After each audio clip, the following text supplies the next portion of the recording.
नमस्कार, हम हैं अंकित सिंह। दोस्तों, आपको पता है कि कर्नाटक में कितना ज्यादा बवाल चल रहा था कि कौन बनेगा सीएम, कौन डिप्टी सीएम। दो लोग पूर्णतः उम्मीदवार थे और दोनों लोग बोल रहे थे कि हम बनेंगे सीएम, तो एक बोल रहे थे कि हम बनेंगे सीएम। लेकिन कांग्रेस ने अभी घोषित कर दिया कि कौन बनेगा सीएम।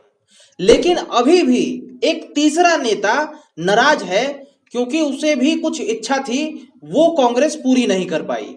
वो भी सीएम या फिर डिप्टी सीएम पद को लेकर के ही थी। और अभी जब कांग्रेस ने घोषणा कर दिया है कि ये है सीएम और ये है डिप्टी सीएम, तो उस नेता का बयान आया है। तो उसने क्या कहा है वो मैं आपको बताता हूं, लेकिन उससे पहले मैं बता दूं कौन सीएम बना है और कौन डिप्टी सीएम। देखिए, दो लोगों में विरोध था, दो लोग बिल्कुल टक्कर के थे कि हम बनेंगे सीएम तो हम बनेंगे सीएम।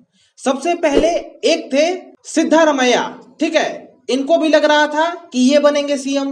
दूसरे थे, उनका नाम है डीके शिव कुमार, वो भी लाइन में ही थे और उनको भी लग रहा था कि वो बनेंगे सीएम।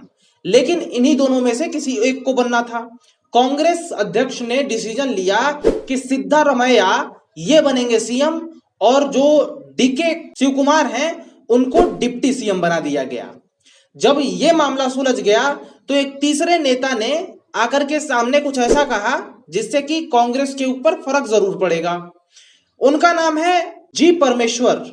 उन्होंने कहा कि कर्नाटक की जनता चाहती थी कि एक दलित नेता बने सीएम या फिर डिप्टी सीएम, लेकिन कर्नाटक की जनता यहाँ पे दलित जनता स्पेशली नाराज हो गई है। उन्होंने खुद के लिए कहा कि मैं भी सरकार चला सकता था, अगर सीएम नहीं तो कम से कम मुझे डिप्टी सीएम तो बनना ही चाहिए था। अब उनकी इच्छा थी, उन्होंने प्रकट की और उन्होंने ये भी कह दिया कि कर्नाटक की जनता नाराज है। अब इससे साफ झलकता है, लेकिन ओवरऑल मामला सॉल्व हो गया है। आप लोग क्या कहते हो बताइए। नमस्कार।